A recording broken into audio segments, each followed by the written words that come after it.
Hey there, Drowsy Historian here. Tonight you're not trudging through medieval mud or chained in some Roman galley. No, you're a tail gunner in a B-17 flying fortress, chosen not for your skill or brilliance, but for the simple fact that you're small enough to fold into a glass bubble at the very end of the aircraft, the loneliest coffin in the sky. Before we climb into that turret of frost and noise, do me one small favour. Tell me where you're listening from and what time it is there. If you prefer these stories without ads, you can join the Patreon. It's linked in the description. And if you want the ultimate immersive experience, consider using a pair of wireless earbuds. I've linked my favourite pair in the description. They're comfortable, discreet, and designed so you can wear them even while sleeping. Now, lie back, get comfortable. Let's begin. You are young enough to mistake the war for an adventure, and old enough to know that staying home will feel like cowardice. The posters are waiting for you on every street corner, bright with bold letters and hard-jawed faces. A man in uniform points directly out of the paper at you, daring you to prove yourself, promising camaraderie, honour, and wages that seem like riches compared to whatever factory job or farm labour would otherwise have claimed you. You are told the country needs bodies, but you choose to hear that the country needs you, specifically, as though your slight frame and eager expression are precisely what the war machine has been missing. The thought of flight carries a boyish thrill, soaring above the clouds, part of a fortress of men, guns bristling, the earth far below. Nobody mentions that altitude freezes the air into glass or that being small makes you desirable for reasons that have nothing to do with destiny. The day you report, the processing hall is a mix of sweat, smoke, and the nervous chatter of men pretending not to be nervous at all. They herd you through lines like cattle, clipboards snapping, voices barking, pencils scratching your name onto endless forms.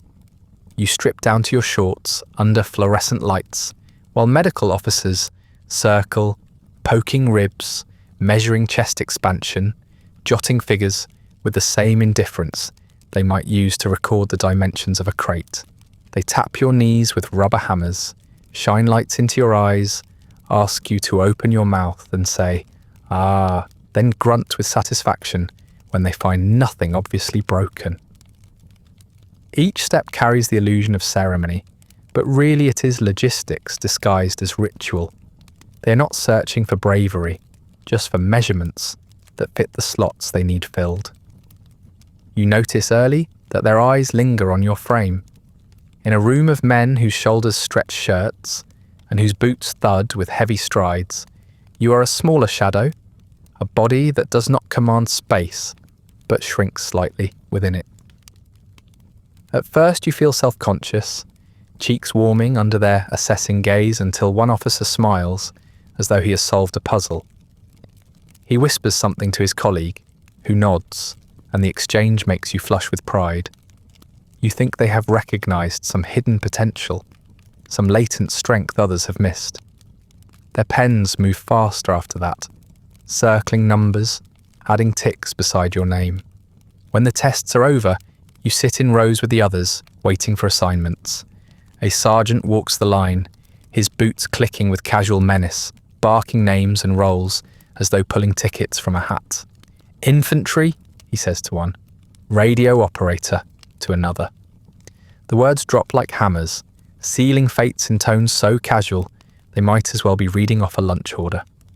You sit straight-backed, chest tight with anticipation, your palms damp.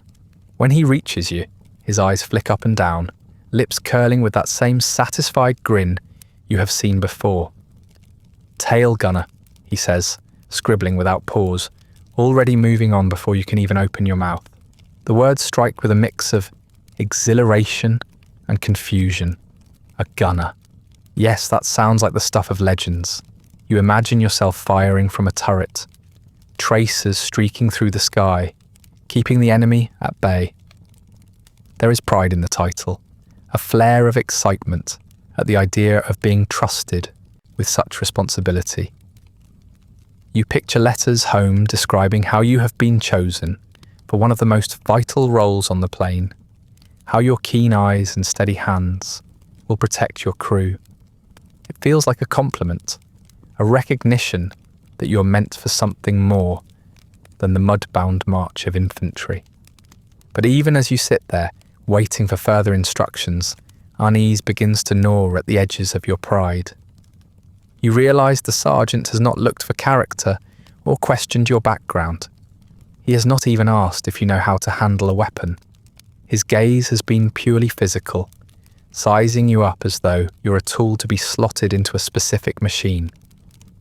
You think back to the way the officers smiled when they recorded your height and weight, the way their pens scratched with fresh urgency. Small, they said with their eyes, just the right size to fold into the rear turret. Not special, not chosen, just convenient. Around you, the room buzzes with men murmuring about their new fates. Some curse at being handed rifles, others beam at the chance to train as pilots. You say nothing, sitting stiffly, the word tail bouncing in your skull. You know enough about planes to picture the great bombers with their multiple gun positions, and the tail is always the loneliest. At the very back, isolated from the rest, a bubble of glass stuck like an afterthought on the end of a long fuselage. You remember childhood rides in the backseat of cars, how disconnected you felt from the driver and front passengers, how the world seemed smaller when all you could see was what trailed behind. Multiply that feeling by miles of sky and the shriek of enemy fighters, and you begin to suspect this is less an honour and more a placement born of mathematics. The briefing that follows only half addresses your new reality. Officers talk about strategic defence positions and the essential responsibility of keeping enemy fighters from swooping in on the squadron's vulnerable rear. They use words like guardian and watchdog, dressing the position in a sheen of nobility. Yet when the maps come out and the diagrams are pointed to, it is obvious. The tail is both first and last. First to be struck by fighters coming from behind, last to be seen if you're hit. A remote corner of the sky, separated by thin walls of aluminum and deafening engines from the rest of the crew. The officers do not dwell on this, but the more you study the diagrams, the more you feel the walls closing in, a box you have not even entered yet. Later, as you leave the hall, the papers with your assignment folded neatly into your pocket, the unease has grown into a heavy stone lodged beneath your ribs. Men beside you joke about their roles, puffing chests or rolling eyes, but you walk quieter, replaying the sergeant's offhand delivery of your fate.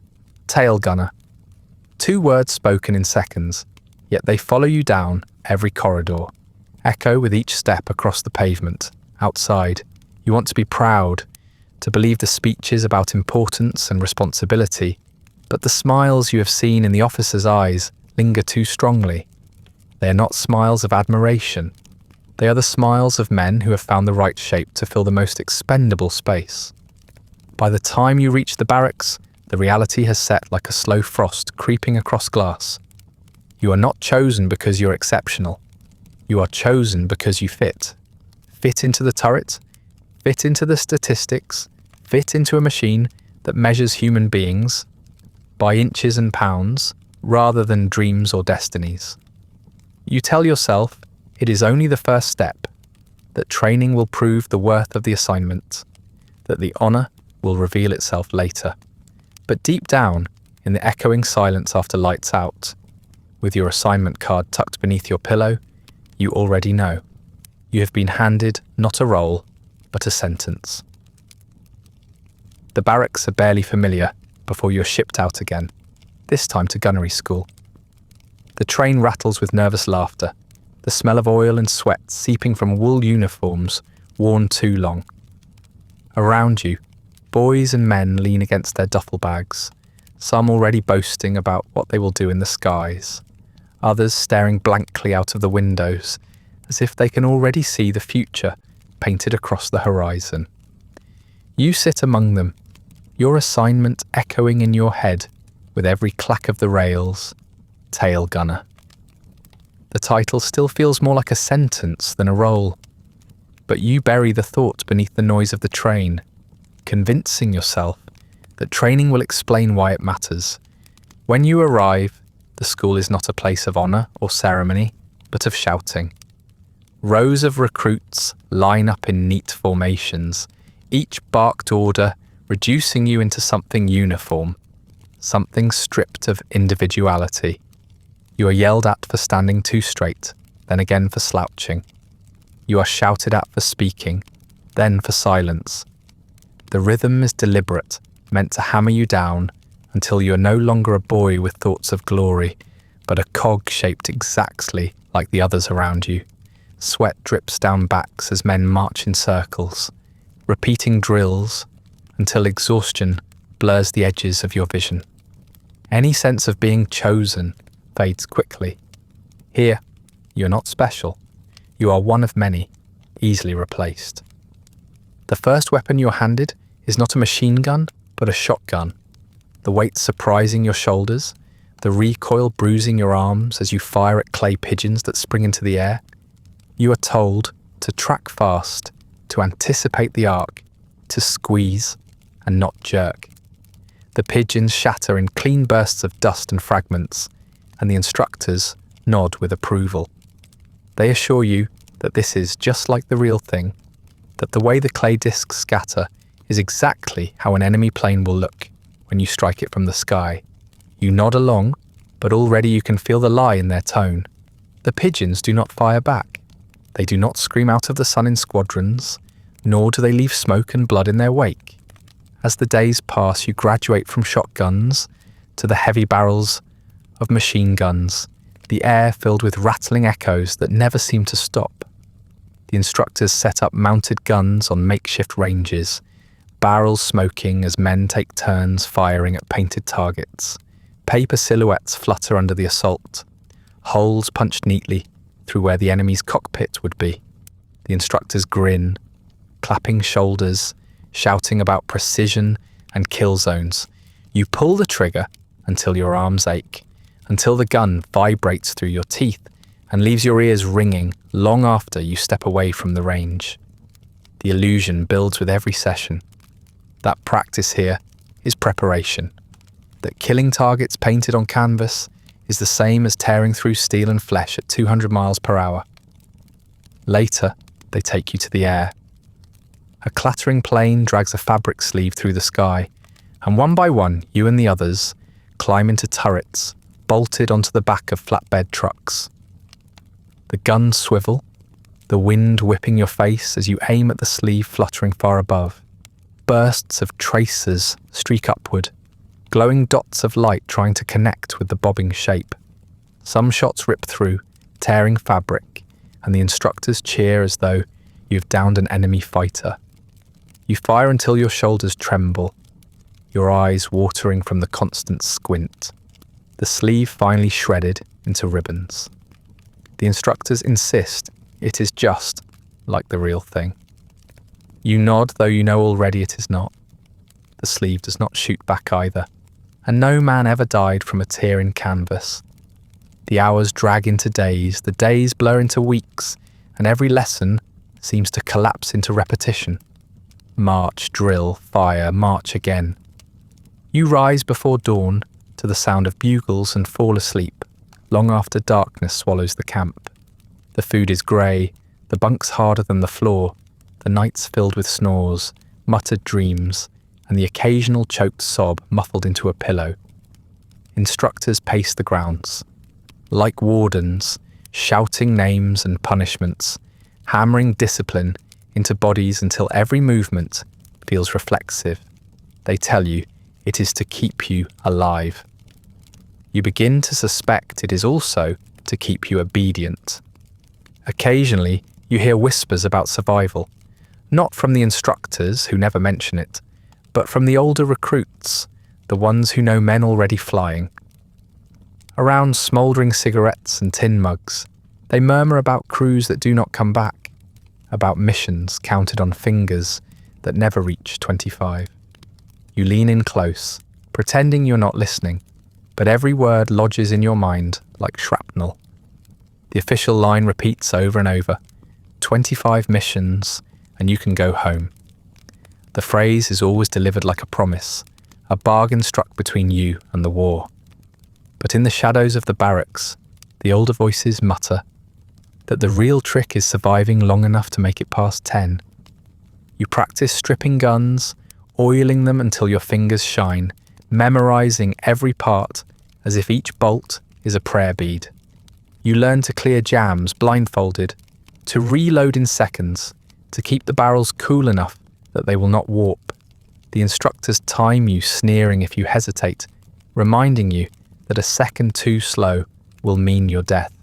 You swallow the words, your hands trembling, then steadying, then trembling again. You begin to dream of gunmetal, of the oily smell clinging to your skin, of barrels glowing red in the dark. Even in sleep, the war creeps in, reshaping your thoughts into drills. By the end of training, you move like a soldier, your boots strike in rhythm with the men beside you, your eyes snap forward at the bark of an order, your body responds before your brain does. Whatever individuality you brought with you has been scraped away, polished down until you gleam like a piece of machinery. The instructors beam at the sight, congratulating themselves on their work. You do not feel pride, only a dull sense of inevitability, as though the shape of your life has already been decided and you're only following grooves carved long before you arrived. On the final day, they gather you in rows once more. The sun beats down on stiff uniforms, the air filled with dust and the faint, metallic taste of cordite still clinging from the last round of firing. An officer steps forward, his voice carrying the weight of certainty. He tells you the rules are simple. 25 missions. Endure them, and you will return home, a veteran, a hero, a survivor. Fail, and you will not return at all. The math is delivered with a smile, as though survival is simply a matter of willpower, as though flak and tracers care about discipline or spirit. Around you, men straighten their backs, convincing themselves that they will be among the lucky ones. You nod with the rest, though inside the words echo like a hollow drum. You march away from the parade ground, with the number lodged in your head, 25. It repeats with every step, a chant that does not comfort but haunts. The officers never mention how many never reach the finish line, how many end as smears on the sky, or as names typed onto casualty lists that no one outside their families will ever read. You shoulder your pack, sweat running down your spine, and keep moving with the others. Eventually, you're herded onto another train, then onto a bus, and finally to another base. The officers no longer speak in hypotheticals. Now, every lecture and instruction comes tied to the machine itself.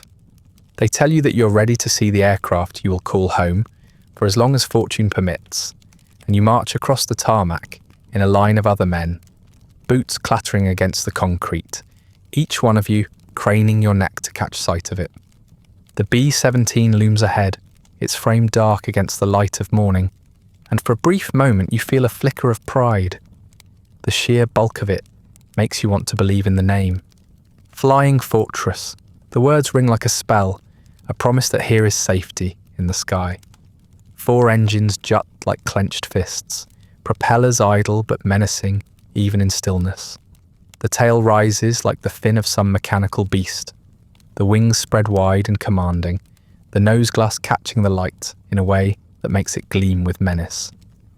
You are not the only one who feels it. The others beside you stand straighter, murmuring in awe as if they have stumbled upon a giant clad in armour. But as you draw closer, the illusion thins. The fuselage that seemed so powerful from a distance now reveals itself as little more than skin stretched taut over a skeleton. The armour is aluminum so thin you can dent it with a fist. Rivets stud every seam like the stitches of a wound, and you cannot help noticing how many there are, as if the machine is always threatening to come apart unless it is pinned in place by sheer numbers. The paint is already scuffed from weather and hands, black streaks trailing from engine cowlings where oil leaks refuse to stay hidden. It looks less like a fortress and more like a compromise, light enough to carry bombs, fragile enough that one well-placed shot will gut it. The crew chief waves you forward and points to the ladder leading into the plane. You climb up, boots slipping slightly on the metal rungs, and haul yourself inside. The air inside is immediately different. Close, metallic, heavy with the smell of oil and canvas, as if you have stepped not into a fortress, but into a workshop left unfinished. The walls are raw aluminum, no insulation, no panelling, only wires strung across ribs and struts like veins beneath translucent skin. Every surface rattles with the vibrations of footsteps, and the space is so narrow you cannot spread your arms without touching both sides. You shuffle down the catwalk, ducking your head to avoid pipes and cables. The bomb bay yawns open in the middle of the fuselage, a narrow plank your only path across, the empty racks waiting for their deadly cargo. You pause there, heart hammering, as you glance down through the slats to the concrete below. In the air, it will not be concrete waiting beneath, but miles of nothing. The plank creaks under your weight, and you realise how little stands between you and the void. Further forward, you glimpse the nose, a bubble of glass where the bombardier will kneel, exposed on all sides. To the sides, narrow waist positions gape with open hatches, waiting for men to swing machine guns into place. Every part of the plane seems designed not for protection, but for sacrifice. Every gunner, a plug for a hole. Every station, another vulnerable angle. You see where men will sit with their backs to bulkheads, their knees pressed against cold metal, each roll more confining than the last. The sound of an engine test bursts into life outside, and the whole fuselage shudders as though struck. The thin walls amplify the vibration, turning it into a constant rattle that hums in your teeth. You press a hand to the side of the aircraft and feel it tremble, no sturdier than a tin can under the strain. It dawns on you that you will be asked to trust your life to this vibrating shell, and that trust feels misplaced. You try to imagine flak bursting around it, bullets striking, glass shattering. There is no comfort in the vision. As you move deeper inside, you notice how little space exists for men to be men. The passageways are cramped, the ceiling low, every step requiring a stoop or a twist. Equipment bulges into every walkway. Ammunition boxes, oxygen tanks, fire extinguishers. The gunners' stations are not seats, but narrow benches or slabs of padding wedged between bulkheads, more like afterthoughts than accommodations. You try to picture sitting here for hours at a time, your breath fogging against an oxygen mask, your body stiffened by cold, your ears deafened by the roar. The claustrophobia presses in even on the ground. The crew chief gestures for you to keep moving, and soon you're led toward the rear. You pass the radio operator's cubby, the waist guns, the narrow crawl space over the tail wheel. Each step brings you closer to your fate, and though you have not yet seen it, the shape of it becomes clearer. The tail stretches like a long corridor behind the rest of the aircraft, a narrowing passage that feels cut off from the rest of the world. The farther back you go, the fewer men there are, until it feels as though you're being separated, set apart from the crew you are meant to defend. When you finally reach the end, the chief points to the hatch. You bend low, crawling toward the transparent bubble that juts from the plane's spine like an insect's eye. The glass curves around, seamless, offering no protection but visibility, a panoramic view that doubles as a coffin's window. Inside, the seat is barely large enough for you to fold into. Twin 50 caliber guns flank the position, their barrels protruding outward like skeletal arms, while the control handles jut where your knees will press. There is no room for comfort here, no escape hatch behind you, no space to stretch. The reality settles over you as you stare into the bubble. This is your post, your fortress within the fortress, though it is more cage than stronghold. Here you will sit with knees to your chest, encased in glass and aluminum so thin you can hear the wind whistling through seams. Here you will be first to see death arrive, and often the first to greet it. The crew chief claps a hand on your shoulder and mutters something about responsibility, about vigilance, about keeping the squadron alive. His words barely register. All you can see is the fragile curve of plexiglass, thin enough to fracture with a hammer, meant to protect you from a sky filled with metal and fire. You back out slowly, the smell of oil and metal clinging to your clothes, your knees aching from the brief crouch. The others continue their tour of the aircraft, their voices rising in forced admiration or muttered doubt. You walk with them, but the image of the turret hangs in your vision, even when you close your eyes. The flying fortress is no fortress at all. It is a fragile machine stitched together by rivets and faith, demanding bodies to fill its stations, demanding you most of all to crawl into that fragile tail. By the time you climb back down the ladder and set foot on the ground again, the pride you felt at first sight has drained away, leaving something colder behind. You glance back at the massive frame of the aircraft, its silhouette sharp against the sky, and know that it is not built to protect you. It is built to be protected by you. And as you are led across the tarmac toward the next briefing, the weight of that truth settles deeper into your chest. You understand, with a clarity that training never gave you, why they wanted someone small enough to fit. The tour of the bomber leaves you unsettled, but there is no time to dwell on the unease. The next day, you are marched back across the tarmac, boots crunching over frost, toward the fortress once again. This time there is no sense of sightseeing. You are not a guest peering into compartments. You are not a boy tracing rivets with his fingertips. Today you are shown to your post, as surely as a prisoner is led to his cell. The crew chief waves you toward the ladder with a brisk gesture. "Get in," he says, as if you belong there already. You make your way through the narrow fuselage, ducking under pipes, sidestepping cables, edging across the bomb bay's precarious catwalk. Every step feels rehearsed from yesterday's tour, but now there is a weight pressing harder with each movement. This is not observation anymore. This is assignment. By the time you reach the rear of the plane, the rest of the crew peeling off to their own stations, you already feel the separation. The distance grows with each footstep, the sounds of their voices fading until only the thin metallic echo of your boots remains. When you arrive at the hatch, the bubble is waiting. The turret greets you with its familiar curve of glass, its faint smell of oil, its gleam of metal that seems at once clean and sinister. Yesterday you stared into it with curiosity and dread, but today you do not hesitate. You stoop, push your shoulders through, and fold yourself into the cramped seat. The difference is immediate.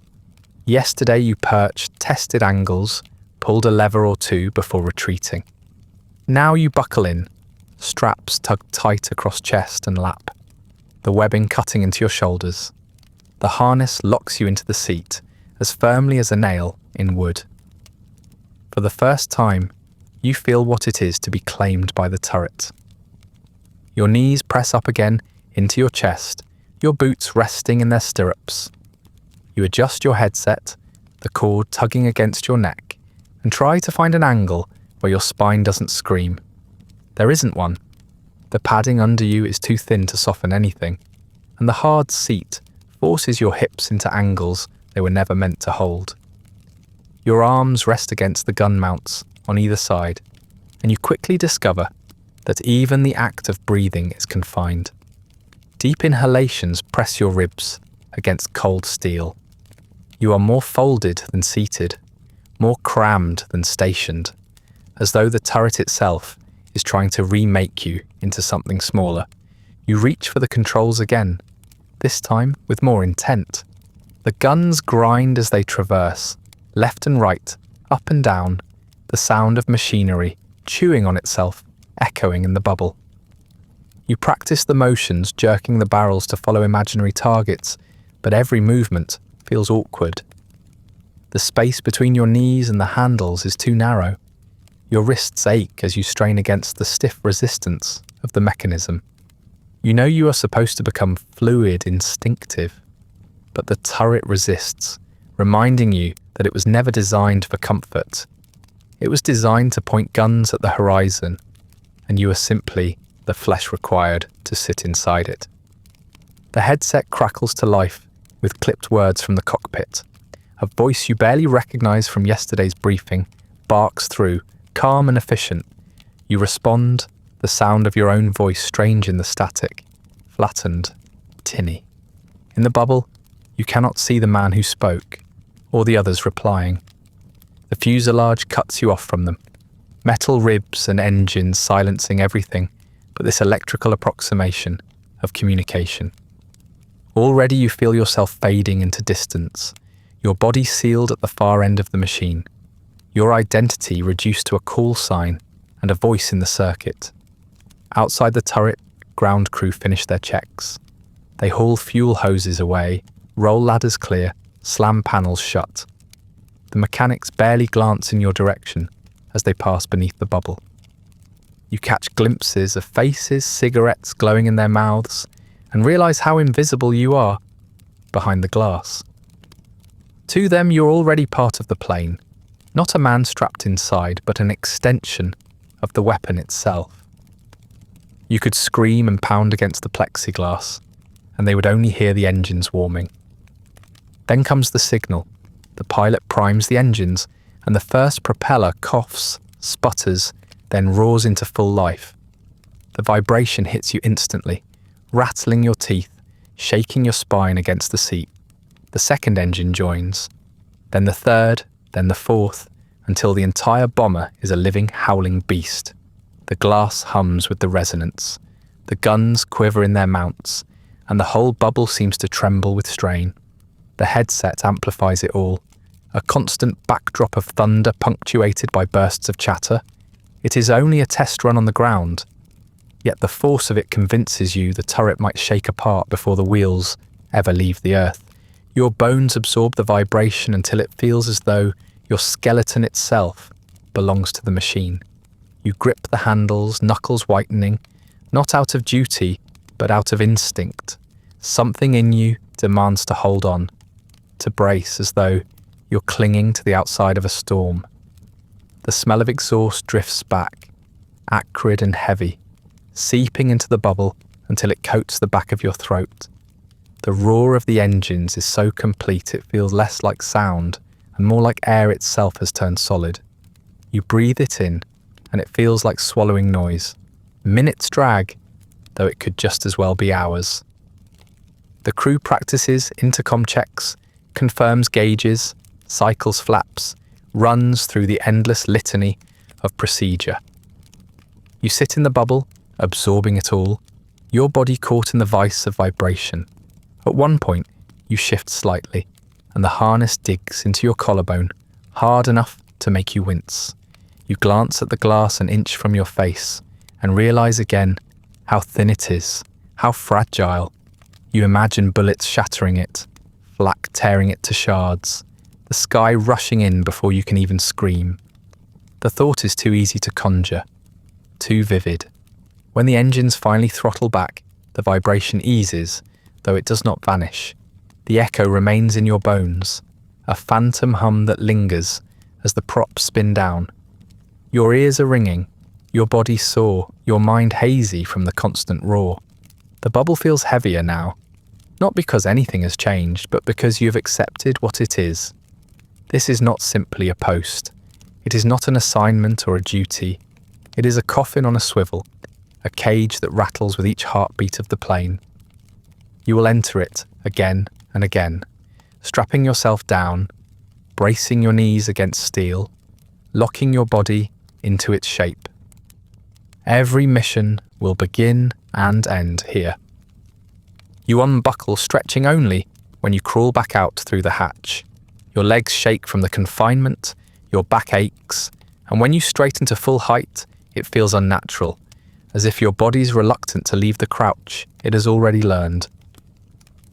Outside, the mechanics are shutting down, the crew disembarking one by one, but you linger for a moment. You glance back at the turret, its glass gleaming in the light, and you know the truth with a certainty that makes your stomach churn. You will keep returning to it, willingly, because there is nowhere else you belong. And in the days that follow, you do return, again and again, as drills turn into routines, and routines turn into waiting.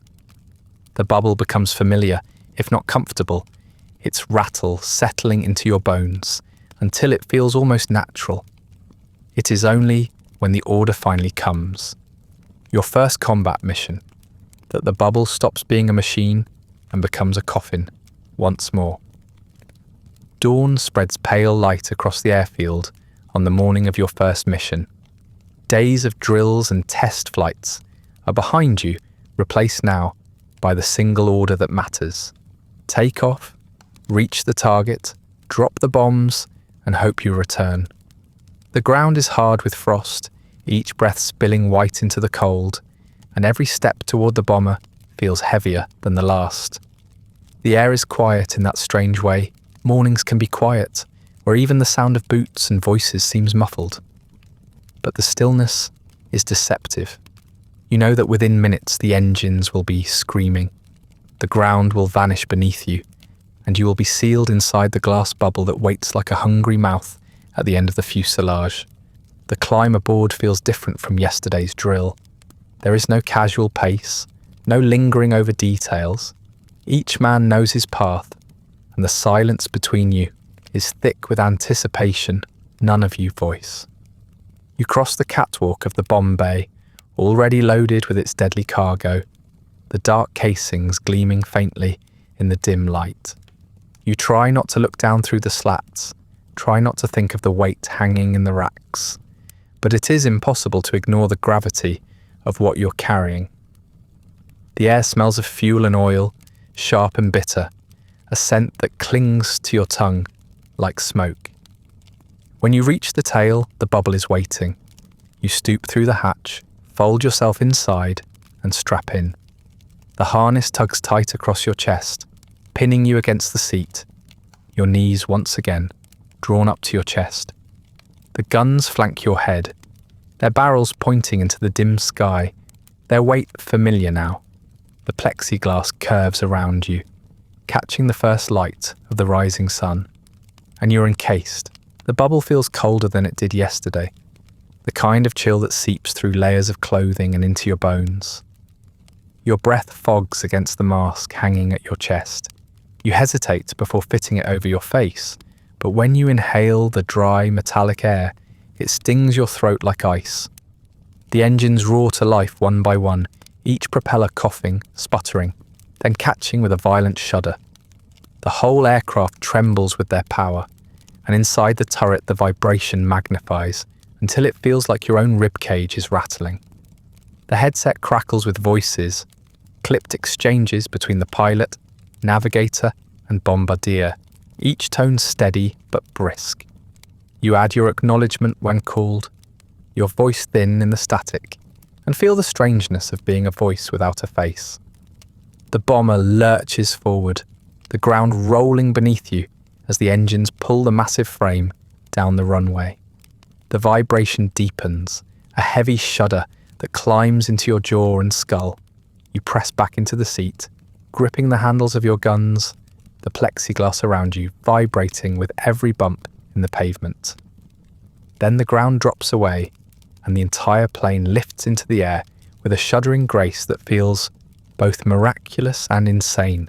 You are airborne, your bubble trailing behind the others, like a glass bead tied to the end of a kite string. At first, the view is breathtaking. The earth slides away beneath you, fields and roads shrinking into patterns, the horizon widening until it feels endless. The rising sun catches on rivers, making them gleam like molten metal. Towns and villages blur into clusters of grey, their smoke rising faintly, oblivious to what passes overhead. You stare through the glass, struck by the surreal beauty of it, and for a fleeting moment, you forget the purpose of your flight. Then the cold reminds you. Frost creeps along the edges of the bubble, delicate white veins that spread quickly until they lace across the view. You wipe at it with a gloved hand, but the condensation freezes faster than you can clear it. The mask pressed against your face grows tighter as the air thins, each breath sharper, each exhalation misting against the frozen surface. The hours stretch, measured only by the steady thrum of engines and the clipped voices on the intercom. Your world narrows to the bubble, the guns, the cold pressing into your bones. You shift occasionally, trying to relieve the ache in your knees and back, but every angle is discomfort. The headset crackles with course corrections, updates on formation, reminders to stay sharp. You scan the sky constantly, eyes darting left and right, searching for specks on the horizon. Every shadow becomes suspect, every glint of light a possible threat. The strain of vigilance weighs heavier than the guns themselves. As the formation pushes deeper into hostile airspace, the tension grows. You hear it in the voices on the intercom, terse and clipped, stripped of anything unnecessary. The navigator calls out landmarks, the pilot acknowledges, and the bombardier begins preparing his sights. You glance down at the land sliding beneath you, fields giving way to forests, then to towns whose streets sprawl like veins. The people below must be looking up, you think, perhaps hearing the thunder of engines, perhaps already running for cover. You're a shadow passing over their world, bringing destruction in your wake. The thought makes your stomach tighten. The cold deepens as the altitude increases. Your fingers ache inside your gloves. Your breath burns in your throat. Frost thickens across the glass, creeping inward until the world beyond is blurred and pale. You shift the oxygen mask, but it clings to your skin, the edges stiff with ice where condensation freezes solid. Each breath is a gasp through steel and frost. You flex your hands over the gun handles, trying to summon warmth, but the metal bleeds heat from your palms no matter how tightly you grip. The smell of oil and exhaust seeps into the mask, metallic and suffocating. Then the intercom crackles with a command, and everything tightens. Bomb doors open. The words are steady, but you feel the shift as the belly of the plane yawns wide. The noise changes, a deeper resonance as air rushes through the open bay. The bombs hang for a moment in their racks, gleaming black in the pale light, and then they fall. You do not see their impact, only the sudden absence of weight, the plane lurching slightly as it releases its burden. The silence that follows is uncanny. No one speaks on the intercom. The engines roar, the wind whistles, but among the crew there is only stillness. You sit frozen in your bubble, staring into the pale horizon, waiting for something you cannot name. The frost continues its slow creep. The mask digs into your face. The vibration rattles your bones. Yet nothing comes. No enemy fighters, no bursts of flak. Just the vast empty sky stretching on, indifferent to what you have done. After long minutes, the pilot calls course, and the plane banks slightly, turning away from the target. The mission is over.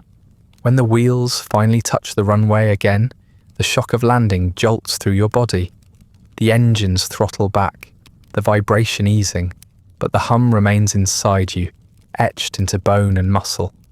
You unbuckle slowly, your legs trembling as you crawl out of the bubble. The rest of the crew gathers their gear with weary movements, no cheers, no congratulations. Survival is the only victory, and it feels thinner than paper. You step onto the tarmac, the cold air biting your face, and glance back at the fortress. The glass bubble gleams in the dawn light, fragile and small against the massive frame. It is your place, your coffin, and today you returned from it intact. That alone feels like more than you deserve. The first mission ends in survival, but whatever thin sense of triumph you carried back to the ground dissolves almost immediately. There is no parade, no medal, not even a handshake. The men file off in silence, and within hours you're back in the rhythm of maintenance, briefings, and restless waiting. Days blur into one another until you're called again and again, and you climb back into the same turret with the same harness cutting into your shoulders. The novelty that once clung faintly to the idea of flying vanishes after only a handful of sorties. There is no romance left. There is only routine, and within that routine, the cold begins to reveal itself as your true enemy. It starts even before takeoff. The air on the ground carries the sting of early winter, but once the engines roar and the wheels leave the earth, the cold sharpens into something unnatural. You climb into the sky higher and higher, and with every 1,000 feet the temperature plummets. The warmth of your body drains into the thin aluminum shell around you, and the bubble becomes a chamber of ice. You feel it first in your fingertips, the dull ache of heat leaving skin, then in your toes curling numbly inside stiff boots. Soon your whole body is a battleground, heat retreating, cold advancing, each breath sharper than the last. At altitude, the thermometer reads -40 degrees Celsius, and the number feels less like a measure and more like a sentence. Your breath burns your throat, even through the oxygen mask. The air so thin and dry it scrapes inside your chest. The mask itself quickly betrays you. Moisture from your exhalations gathers at the edges, freezing into crystals that cling to the rubber, stiffening it against your skin. At times it sticks to your cheek or lip, and when you shift to adjust it, the frozen edge tears at the flesh beneath. Blood smears into the ice, sealing again until each inhale is a hiss of pain. You try to ignore it, to breathe shallowly, but every adjustment carries its own discomfort. Your gloves are thick, your hands wrapped in layers, but none of it matters. The metal of the gun handles leaches warmth faster than fabric can provide it, and after minutes, your fingers are little more than clumsy clubs. You flex them constantly, desperate to keep blood flowing, but each motion hurts. When you squeeze the triggers, the recoil jars not only your arms, but the brittle bones of hands, already stiff with frost.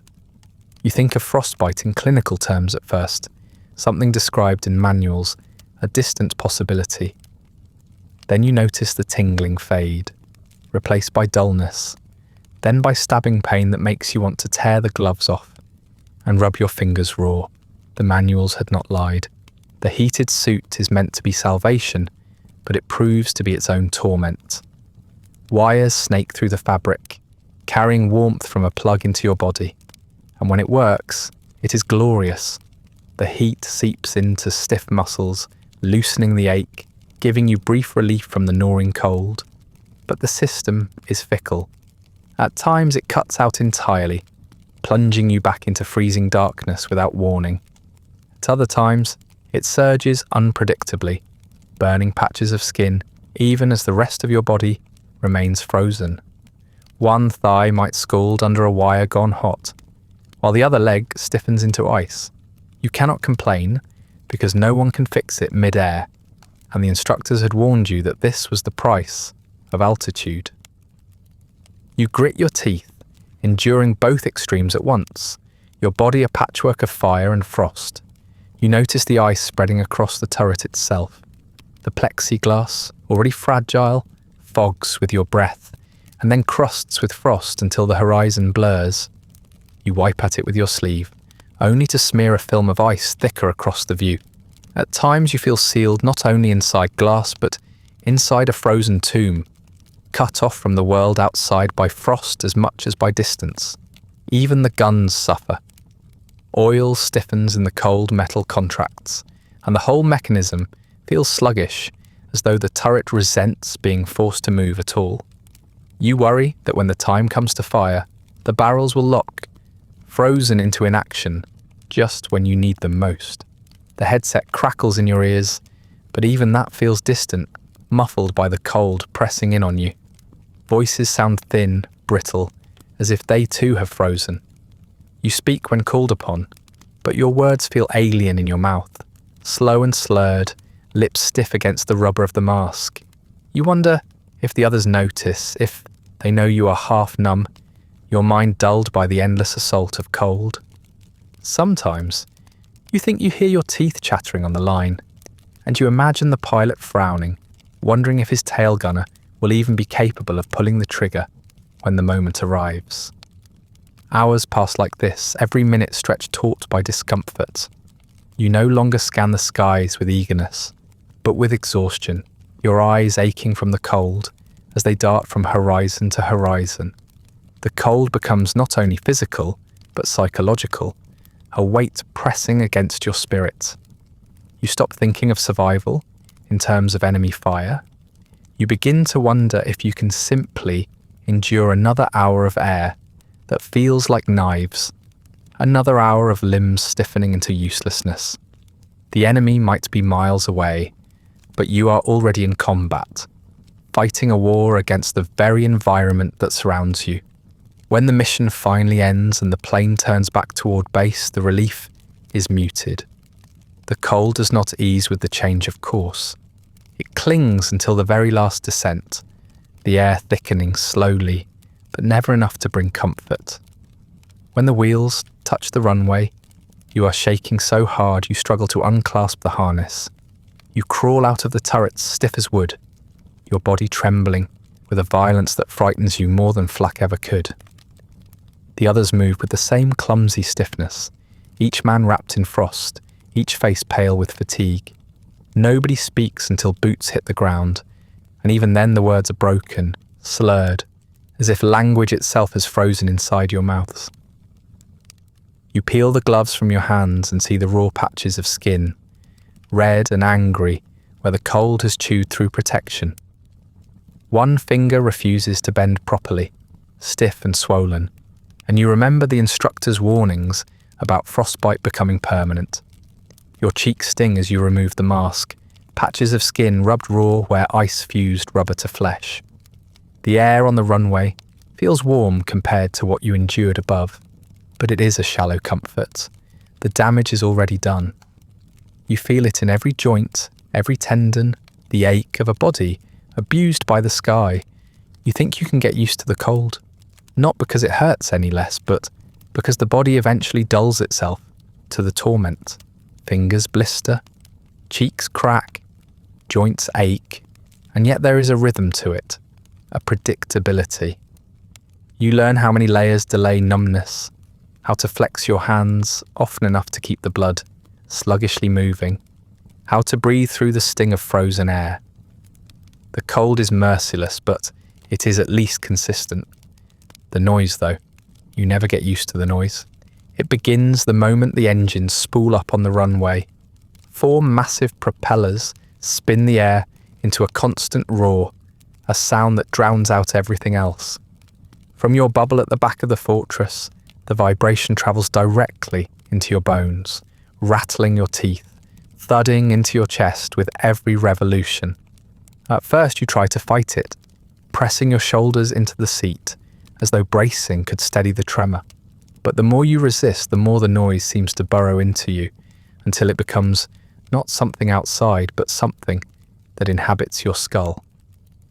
As the bomber climbs, the roar intensifies into a steady thunder, so absolute it swallows the concept of silence. You forget what quiet even feels like. The headset over your ears offers no reprieve. Instead of muffling, it amplifies, layering voices over the engine's roar. Commands cut in sharp and metallic, words broken into bursts of static, shouted numbers, clipped acknowledgements. Each exchange is half swallowed by the constant hum, so you strain to decipher meaning through the storm. Even when you understand, the effort leaves you exhausted. By the time the bombardier finishes a sentence, your brain aches as though you've been beaten, and then the guns fire. The first burst is a shock that reverberates through your whole body. The .50 caliber bullets chatter like jackhammers, their recoil slamming back into your shoulders and arms, their vibration turning your bones into tuning forks, Spent casings clatter around your boots, hot brass biting through gloves when you brush against them. The sound of your own guns does not compete with the engines. It fuses with them, layers upon layers of shattering thunder until you're drowning in it. You fire short bursts just as you were trained, but even those few seconds leave your arms trembling, your ears ringing. Sometimes the waist gunners open up at the same time, or the top turret spits streams of tracers into the sky. The combined cacophony is unbearable, a storm of sound that seems to shake the very airframe apart. You no longer know where one noise ends and another begins. Engines, guns, voices, wind.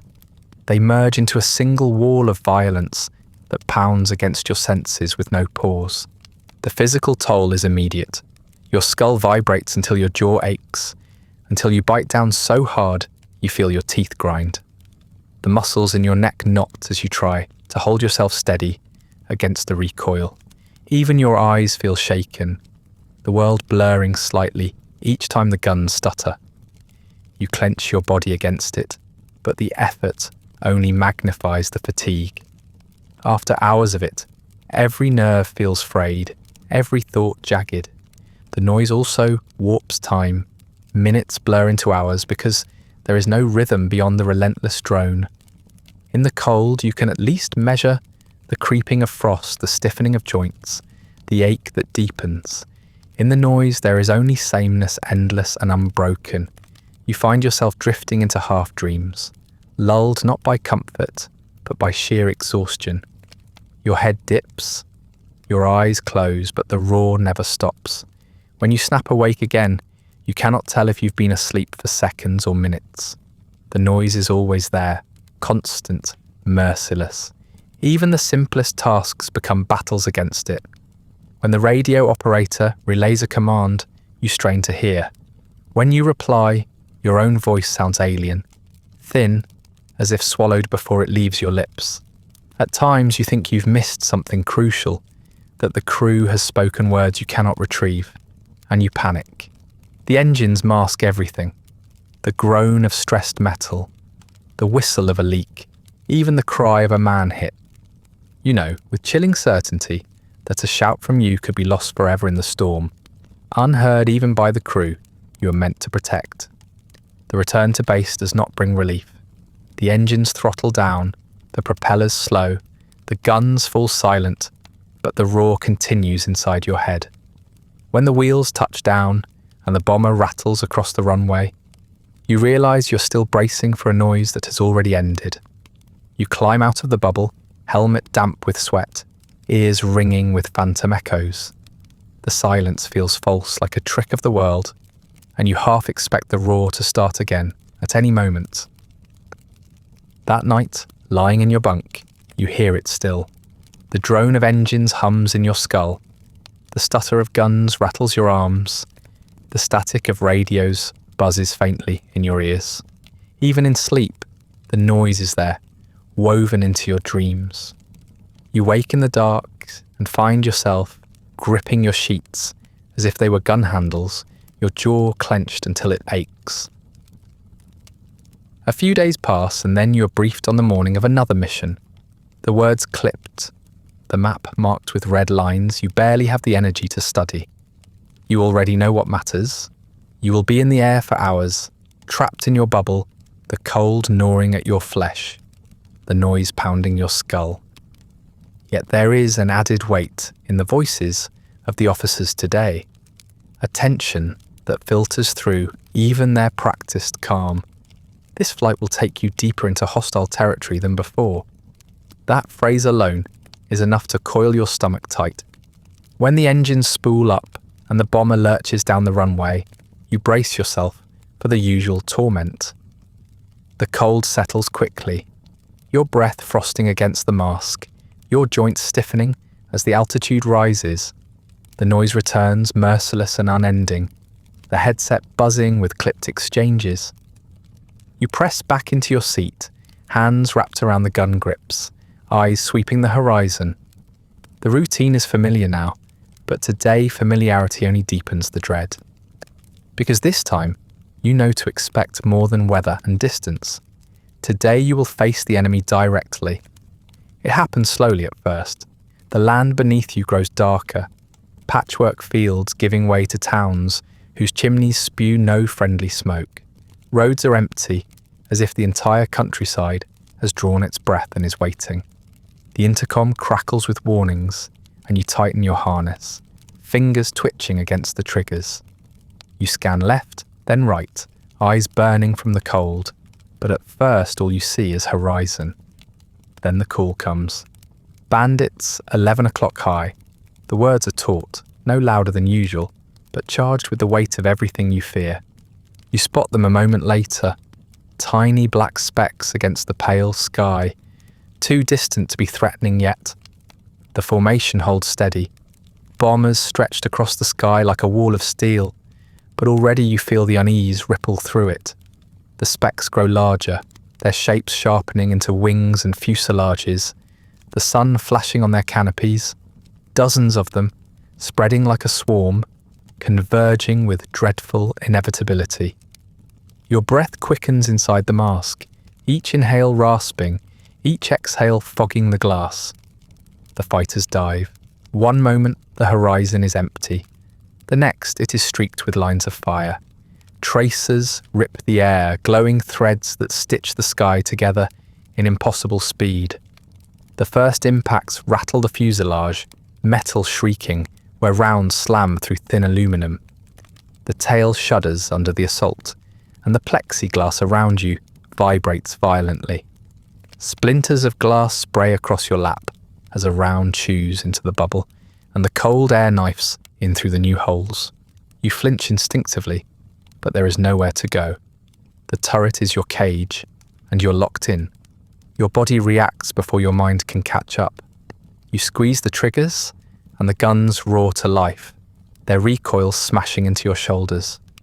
The barrels chatter, tracers streaking outward to meet the incoming fighters. Your muscles seize with the effort of holding the turret at steady, but you fight it, jerking the handles to follow the darting silhouettes that streak past.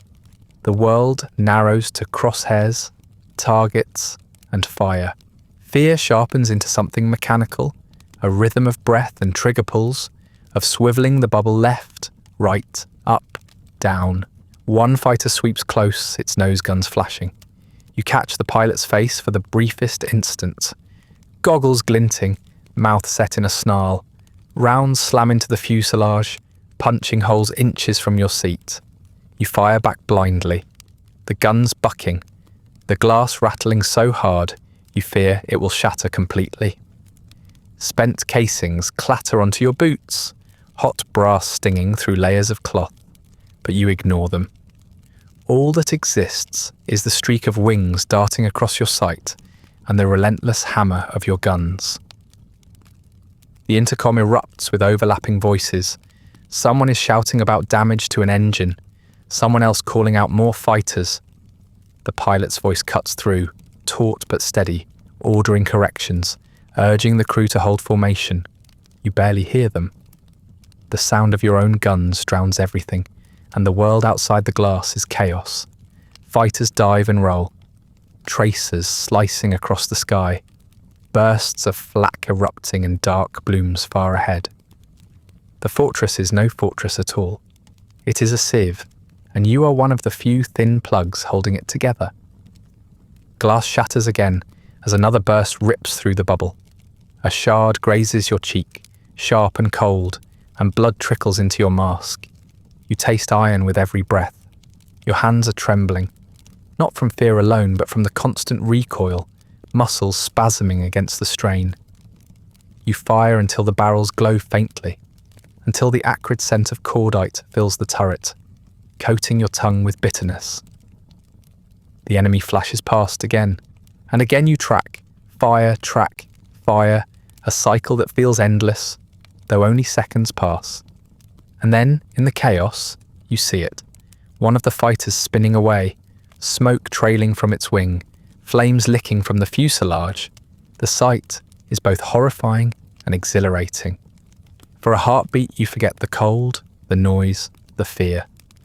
You have hit something real, not a sleeve in training, not a clay pigeon shattering on command. A man is burning in that cockpit. And you are the reason. The realization crashes into you, as heavy as the recoil, and you gasp inside the mask, chest heaving. There is no cheer from the intercom, no acknowledgement. It is only another moment in the chaos, another line in a logbook, but for you, it is everything. When the fighters peel away, regrouping for another pass or retreating toward the horizon, the silence inside the bubble is overwhelming. Not true silence, the engines still thunder, the wind still howls, but silence in the absence of gunfire, silence in the gap between battles. You are shaking, your breath ragged, your hands locked so tightly around the handles that it takes effort to pry them loose. The frost on the glass has melted where your body heat met it, leaving smeared streaks that blur the view. Your cheek throbs where the glass cut you, and the blood has frozen into the mask. You sit hunched in the harness, trembling, staring out into the sky as if the enemy might reappear at any moment. Your lungs burn with each breath, and your heart pounds in your ears. But beneath it all, there is one realization echoing louder than the noise, louder than the fear. You survived this time. The tracers did not find you, though they came close enough to tear through glass and skin. You know now, with a certainty colder than frost, that next time they may not miss. The fighter attack leaves your nerves shredded, your body trembling long after the skies clear again. The ground crews have replaced the cracked panel, riveted fresh aluminum across the holes, and scrubbed away most of the blood.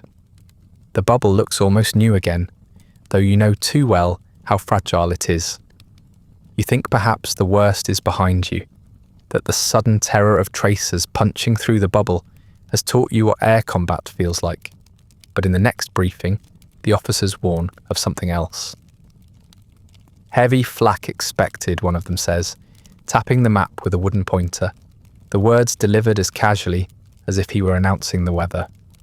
The men around you shift in their seats, faces tightening, jaws set. You repeat the phrase in your head, heavy flak, but it means little to you until you see it with your own eyes. At first, the sky looks almost serene. The formation flies high and steady. The world below, a patchwork of forests, towns, and rivers, blurred by distance. Then the horizon begins to sprout black blossoms, sudden puffs of smoke that appear and vanish as quickly as breath. They seem distant, almost harmless, scattered against the pale sky like smudges of soot. For a heartbeat, you even think them beautiful, like fireworks drifting upward in silence. But then the first one bursts close enough for the shockwave to reach the fortress, and the illusion shatters. The plane lurches hard to the side, the entire frame groaning under the sudden pressure. Your head smacks the inside of the turret, and the headset crackles with curses. Another blossom blooms just ahead, and this one is not silent. The detonation is a gut punch, a hollow thunder that vibrates straight through the aluminum skin and into your bones. Fragments scream past, invisible, until they strike, and suddenly the fuselage is peppered with holes. The neat rows of rivets that once looked so solid now gape with jagged tears, daylight spearing through places no daylight should enter. More blossoms follow, dozens at once, until the entire formation is flying through a storm of black. Each puff is a shell, each shell packed with steel fragments designed to tear through flesh and metal alike. You know this because the instructors told you, but hearing words in a classroom is nothing compared to watching the air itself erupt around you. The blossoms are no longer distant smudges. They are walls, sudden and absolute, blooming directly in your path. The fortress plows into them regardless, engines screaming, the nose tilting and jerking with every near miss. The first fragments hit your turret. The sound is sharp, a metallic clatter that rattles the glass and frame. You duck instinctively, though there is nowhere to hide. Shards of steel slam against the bubble, gouging the plexiglass, punching small holes that whistle as the slipstream forces its way through. One fragment ricochets inside, bouncing off the gun mount and spinning across your lap before falling still. It is jagged, twisted, still warm. You push it away with a gloved hand, heart hammering, and glance at the glass above your head. A crack runs across it now, spreading like a spider's web. You do not trust it to hold. The intercom fills with shouts. "Number 3's hit," someone yells. You twist in your seat to look, and sure enough, one of the engines is coughing smoke, its propeller wobbling as the fortress staggers in formation. Another bomber to your right loses altitude suddenly, its wing aflame, the men inside still firing as it falls. The sky's not only full of flak now, but of debris, fragments of machines and bodies raining downward. You try not to follow their descent with your eyes, but the image sears itself into your mind regardless. Inside your own plane, the flak finds purchase. A burst slams close enough that the entire fuselage bucks and shrapnel tears through the side. A waist gunner screams, his voice cutting through the intercom before collapsing into ragged gasps. The radio operator shouts for a medic, but there is no medic, only another man fumbling with bandages, while the rest of you keep firing or scanning or simply hanging on. You twist again, and through the narrow corridor you glimpse him, slumped against the frame, blood pouring through his fingers as he clutches his side. His eyes lock with yours for a moment, wide with shock, before someone pulls him down to the floor. Your hands tremble on the gun grips, not from cold this time, but from the constant impact of shockwaves. Each burst feels closer, each one shoving the bomber like a child's toy. You try to track the fighters that might appear in the chaos, but the sky's a blur of black smoke and flashing steel. The intercom rattles with overlapping voices, altitude corrections, desperate counts, someone reciting prayers without realizing the mic is live. You focus on the horizon, trying to hold the bubble steady, but your eyes keep flinching toward the bursts that erupt too close. A piece of shrapnel rips through the fuselage again, this time near the tail. It slashes across the turret frame, sparks flying, and you jerk back instinctively. A hot sting burns across your glove, and when you look down, you see the fabric torn open, a line of blood already freezing along your knuckles. It is only a graze, but the reminder is brutal. The flak is not abstract. It is not noise or blossoms or smoke. It is steel meant to rip you apart, and it is finding you. Minutes stretch into lifetimes as the formation pushes through the barrage. Each second is another chance for a shell to blossom directly where you sit. Another chance for the turret to disintegrate around you. You cannot tell if you're holding your breath or breathing too fast. Your chest feels both heavy and hollow. When the detonations finally grow fewer, when the horizon begins to clear, you realize your jaw aches from how tightly you have been clenching it. Your body is stiff, locked in tension, your shoulders screaming with pain. The silence that follows is not real silence. It is the absence of explosions, and it feels just as loud. The fortress limps back to base, holes stitched across its skin, oil leaking from engines, blood staining the floorboards. When the wheels touch down and the engines throttle back, you are too numb to feel relief. You crawl out of the turret on trembling legs, helmet damp with sweat, hands sticky with half-frozen blood from your knuckles. The others file out silently. Their faces pale, their movements mechanical. One stretcher passes by, then another. Men carried off the plane who will never climb back aboard. You avert your eyes, but the smell of blood clings to your nostrils. The flak fades into memory, though your body still aches from every shockwave, and your cheek throbs from the shallow cut where the plexiglass betrayed you. Ground crews patch the holes, rivet new plates, and fit a fresh panel where the old one shattered, and soon the fortress looks almost untouched. It is a lie of metal and paint. The scars you carry are less visible, and they do not repair as quickly. You climb back into the turret because orders demand it, because the squadron must keep flying. The missions begin to blur together, one after another, until the only markers are the missing faces. Weeks pass, and the crews shrink. At first, the change is subtle. One bunk left unmade after breakfast, a name crossed off a duty roster. But soon it becomes impossible to ignore. The long tables in the mess hall, once filled with chatter and elbows, thin with every sortie. Men who laughed with you over burnt coffee in the morning are absent by nightfall, their bunks stripped bare before dawn. The rhythm is merciless.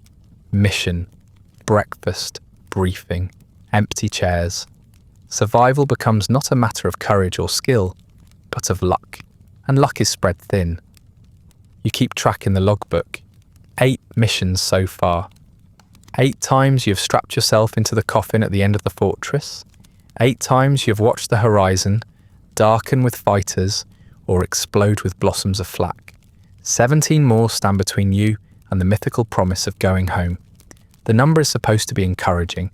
In practice, it hangs heavier with every sortie, because you have already seen how few men make it that far. The older gunners whisper at night that most crews are finished by 12. You do not need to be a mathematician to see the odds tightening around your throat. The officers still call missions successful when the targets are hit, when bombs fall where they were meant to fall. They say it even as the returning formation limps back with half its aircraft missing. They say it while medics drag men out on stretchers, while engines drip oil across the tarmac, while mechanics wipe blood from the gun mounts. A successful mission leaves you alive, yes, but it also leaves the squadron broken, crews erased without ceremony. You learn quickly that success and survival are not the same thing. Rumours swirl in the barracks, though no one dares to speak them aloud in daylight.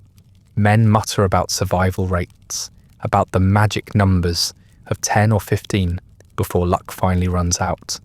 Some claim only 1 in 4 crews make it through the full tour. Others insist the figure is worse. You listen, but do not join in. Speaking of odds feels like summoning death directly, like calling its name into the dark. Yet the whispers stick, and when you strap into the bubble again, you cannot help but count. 8 missions down, 17 to go. You wonder which one will be yours. The absences weigh heavier than the numbers. Each day you notice a little more space between bunks, a little more quiet at mealtimes.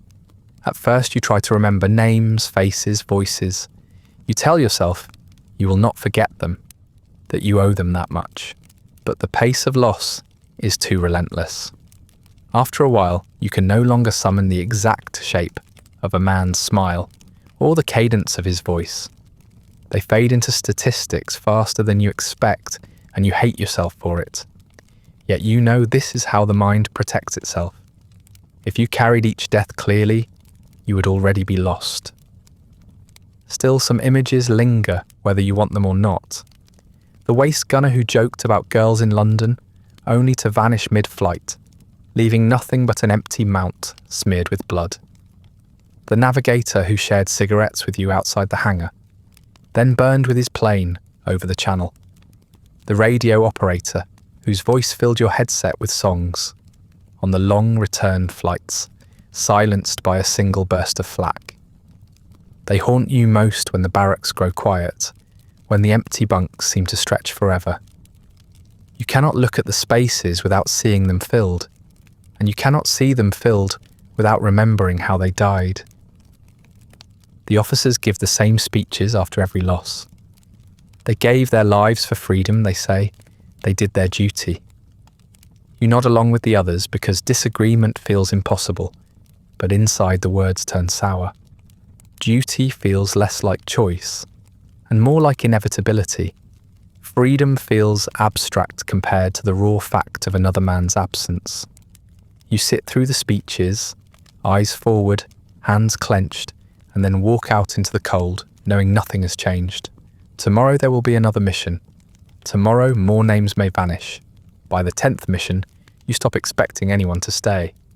You eat breakfast without looking too closely at the men across the table, because you know half of them may be gone by the time dinner is served. You fall asleep without asking questions because you cannot stand to carry more answers than you already have. You focus instead on the rhythm. Eat, fly, return, mark the logbook. Numbers are easier than faces. Numbers blur less than smiles. The empty bunks and thinning mess tables remind you daily how fragile each man's hold on life really is.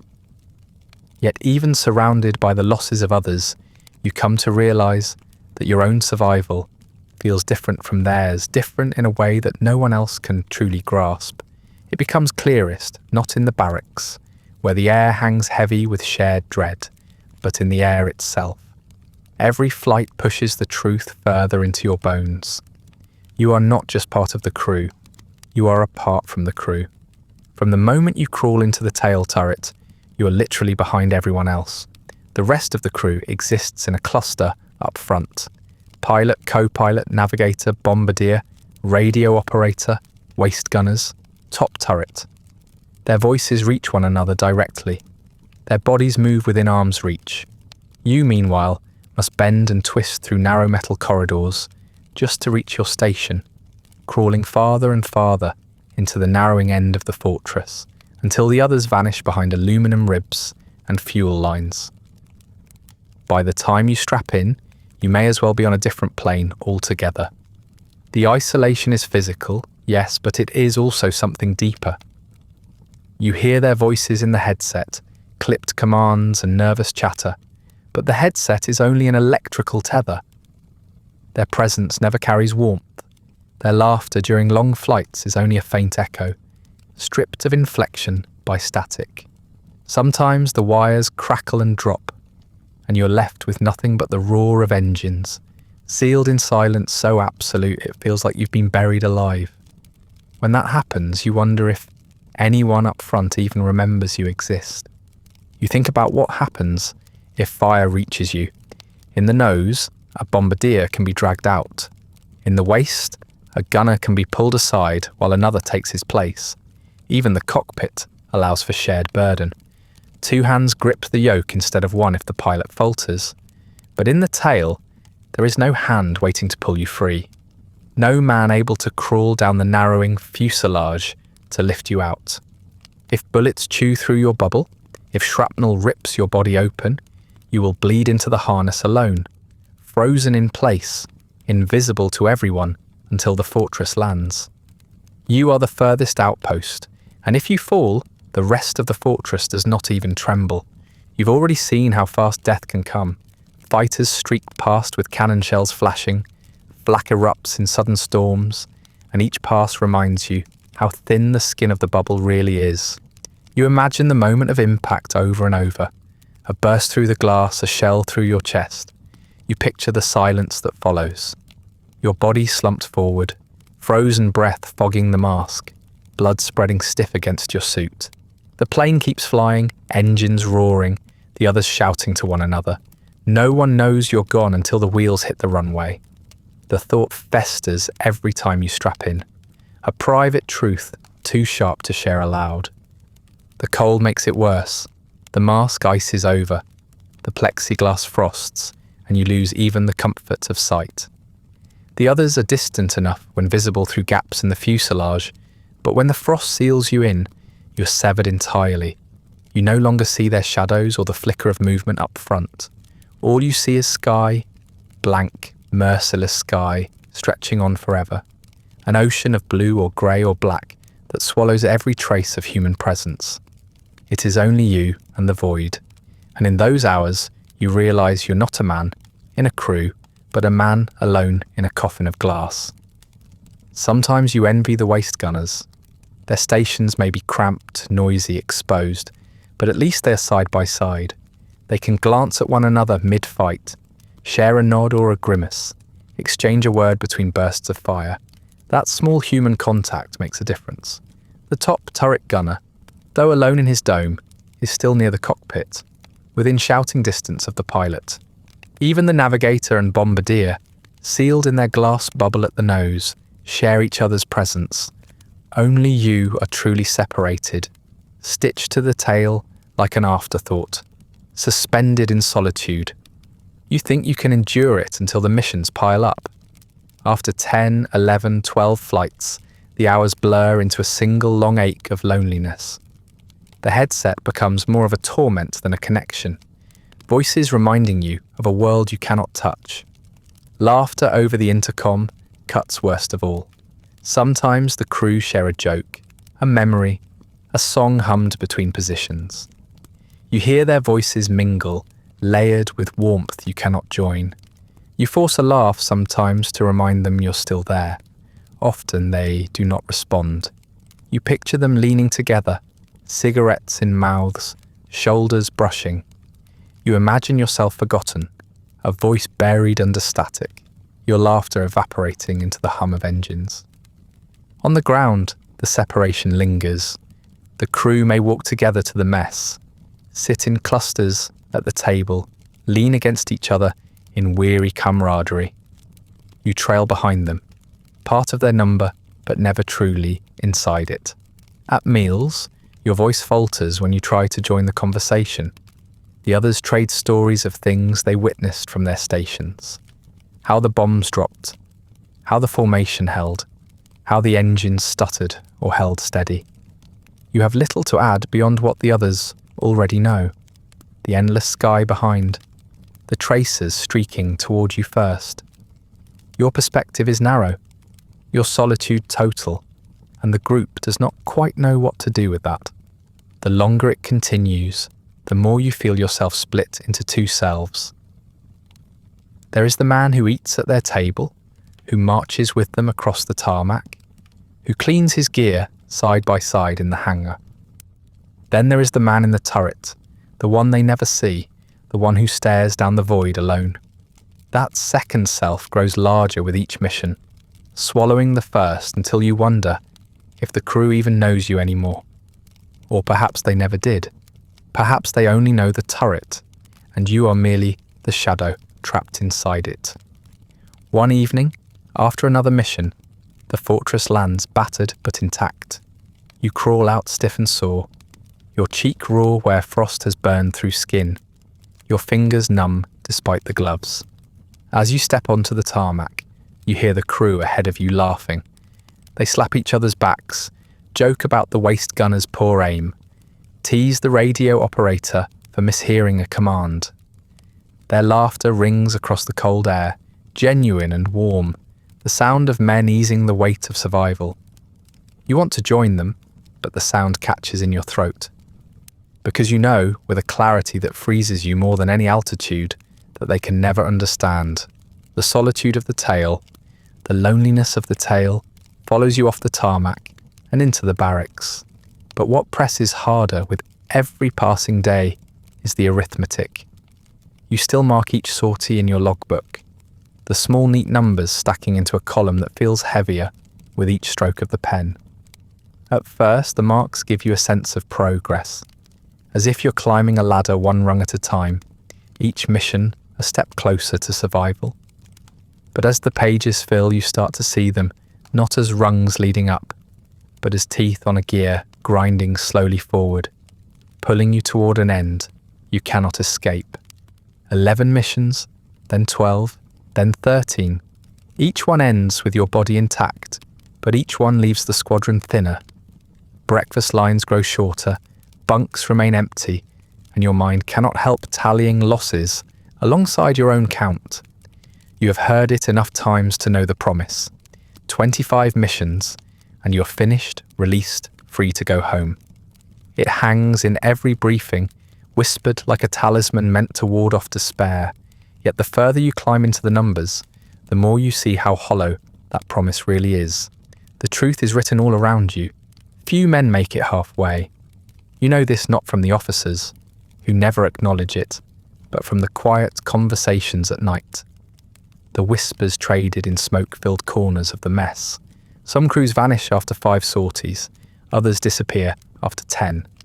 The most fortunate limp along to 15 before the inevitable happens. A burst of flak at the wrong moment, a fighter's cannon shell finding its mark, an engine coughing flame until the whole wing tears away. The officers call it bad luck. You call it statistics. New replacements arrive regularly, young men fresh from gunnery school, eyes bright and bodies small enough to squeeze into turrets. You watch them walk across the airfield with the same eagerness you once felt, their heads turning to take in the massive frames of the fortresses gleaming under the weak sunlight. They chatter to each other about training, about the girls they hope to meet in town, about the adventure they think awaits. You feel older than them now, though only months separate you, because you know how quickly their chatter will fall silent. The squadron devours men as fast as the ground crews patch planes. You cannot help measuring them against yourself. You notice the same traits the officers must have noticed in you. The narrow shoulders, the slight frame, the way their uniforms seem a size too large. Perfect for the tail. You do not envy them, but you do not pity them either. You see them as replacements in the truest sense, not new comrades to befriend, but bodies to fill the empty seats, left by men already erased. When they climb into the fortress for their first missions, you already know most will not live long enough to wear the stiffness of experience in their eyes. Each time you strap into your bubble, the number hangs heavier. 14 missions, 15, 16. You still have 9 more before you reach the mythical release, but the odds weigh against you with every passing flight. You think often of the men who were ahead of you once, those who had logged more missions and seemed closer to escape. Many of them are gone now, their tallies frozen forever short of 25. You glance at their empty bunks and realize you have inherited their dread. They thought they might make it too. The strain seeps into everything you do. At breakfast, you count heads without meaning to, silently calculating how many faces will still be here by nightfall.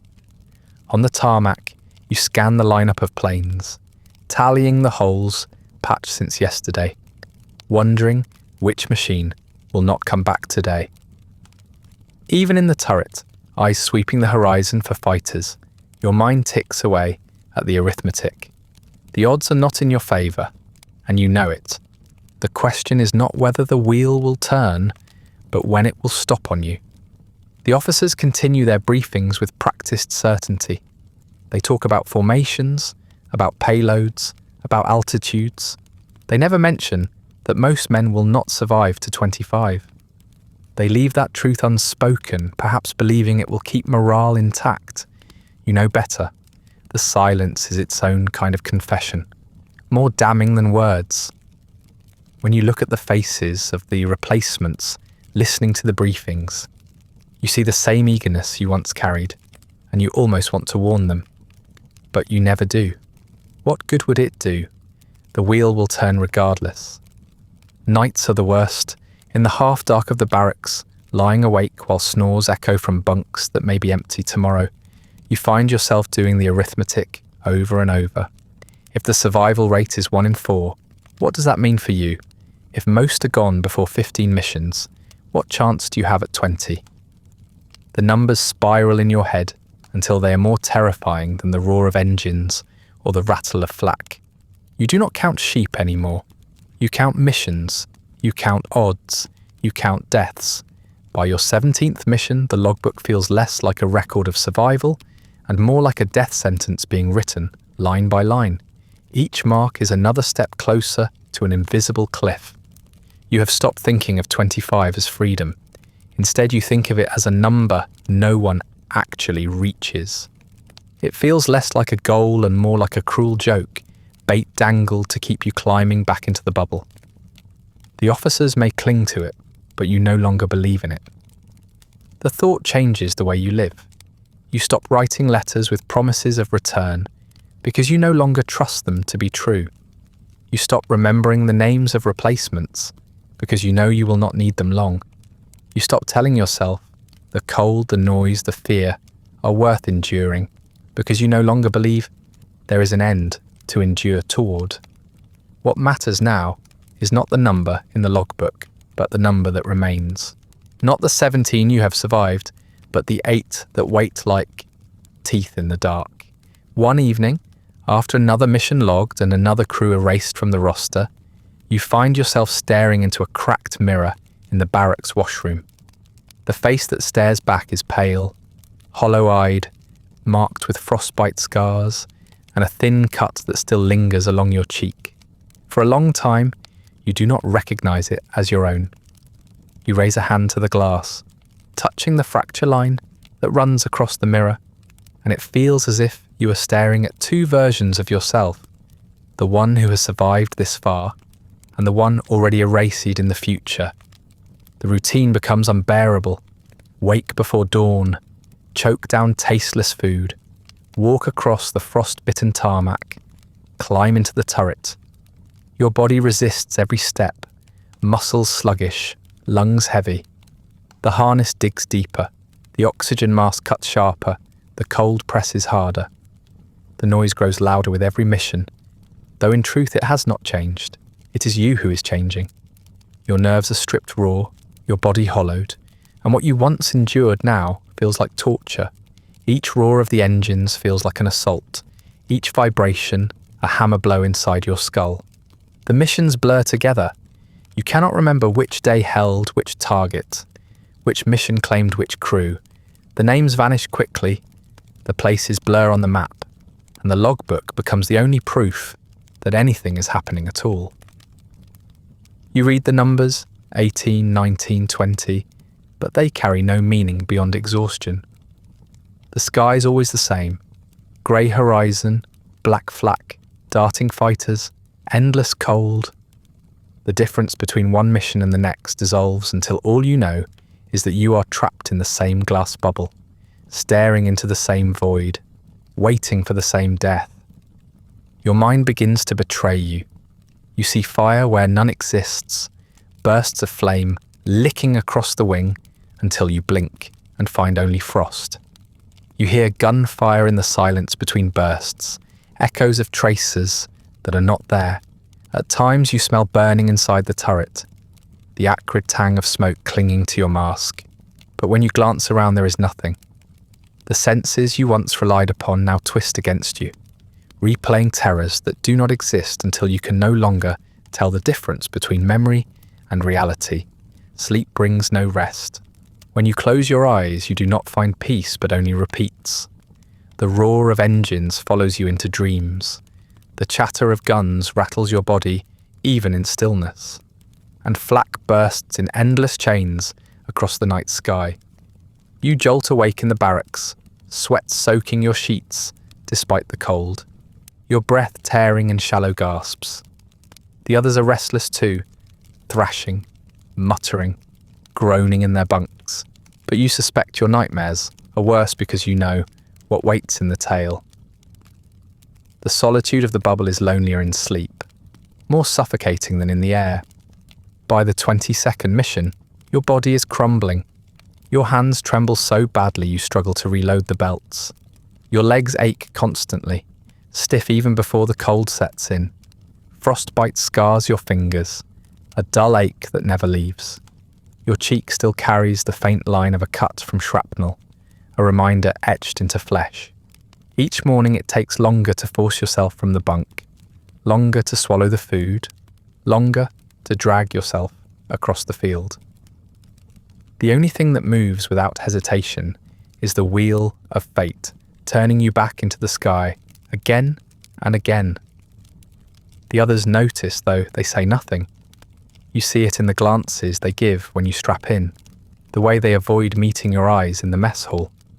They do not want to look too closely, because you remind them of their own collapse. They are breaking too, each in their own way, but your solitude makes it clearer. You are the ghost at the table, the shadow in the turret, the man already half vanished. They laugh less now, and when they do, it no longer reaches you. The sound is distant, hollow, like a memory you cannot quite hold on to. By the 24th mission, you barely know where you are. The ground crew tells you the target is one city. The briefing says another, but the names slip through you like water. You stare at the map without reading it, the red lines twisting into nothing. The only thing you register is the number, 24. One more, and the officers say you will be finished.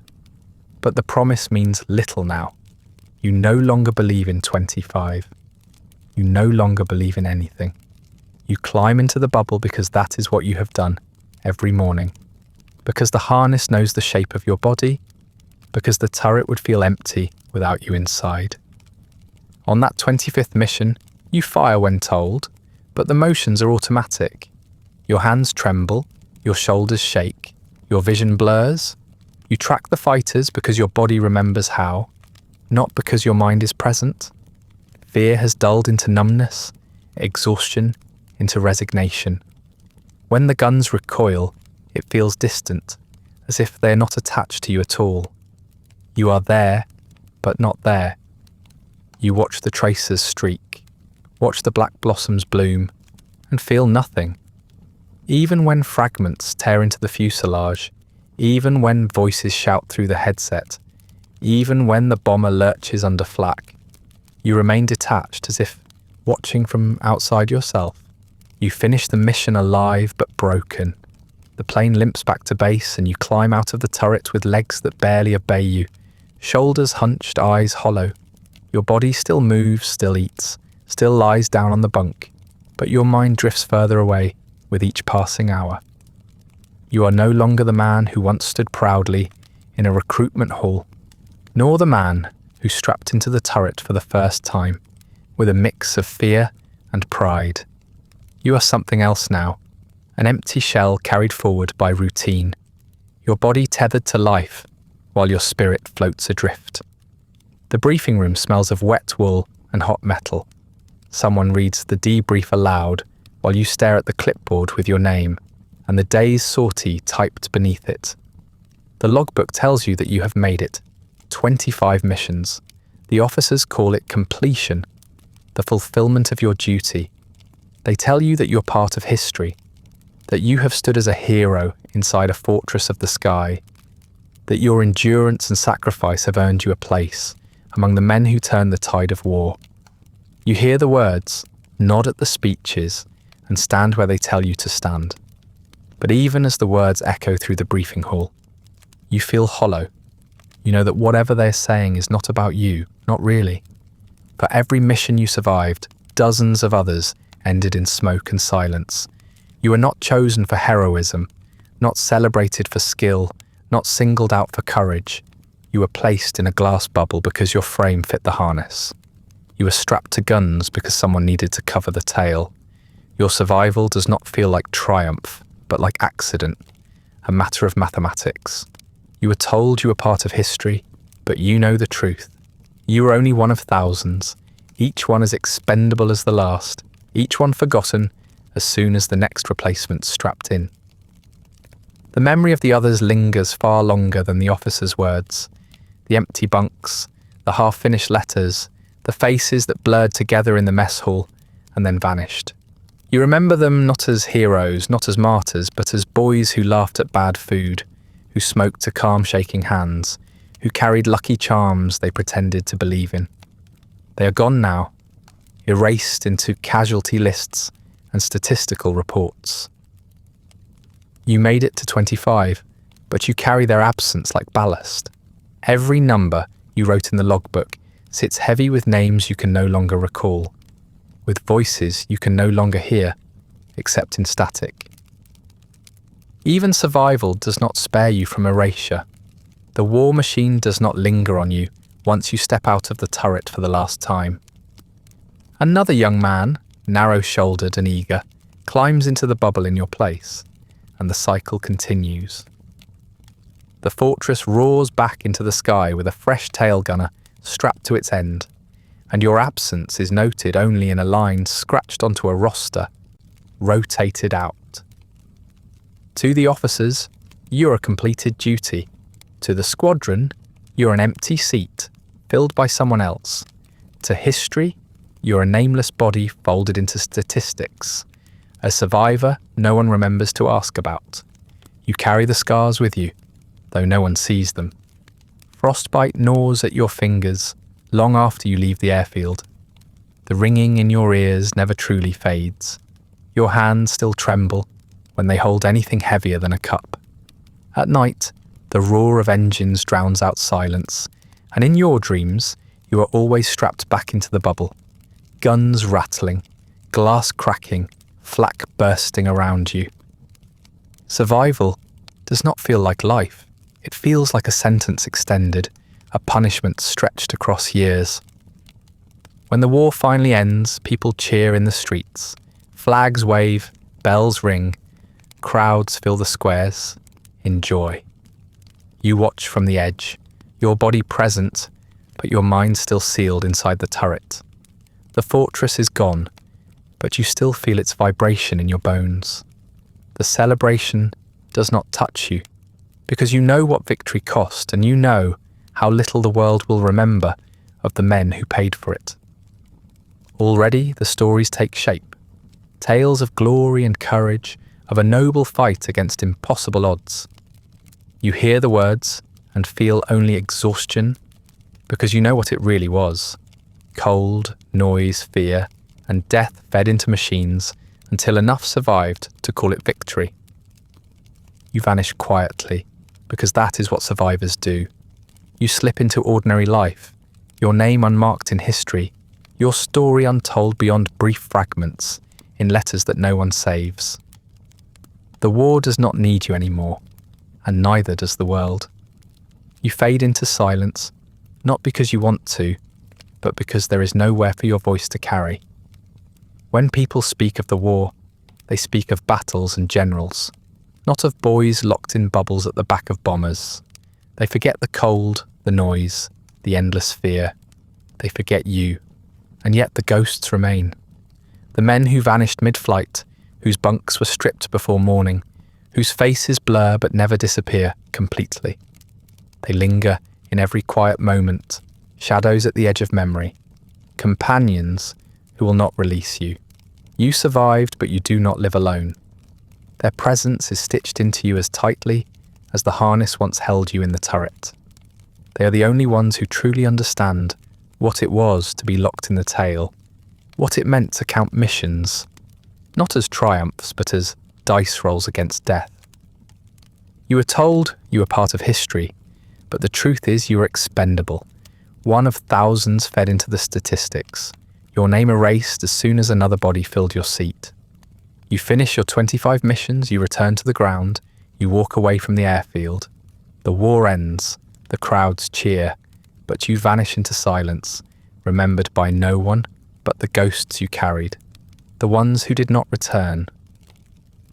And that brings us to the end of tonight's story. Not the legend of fearless aces in gleaming bombers, but the reality of glass bubbles rattling in the slipstream, frost-bitten hands fused to gun grips, and young men measured not by courage, but by how well they fit into the statistics.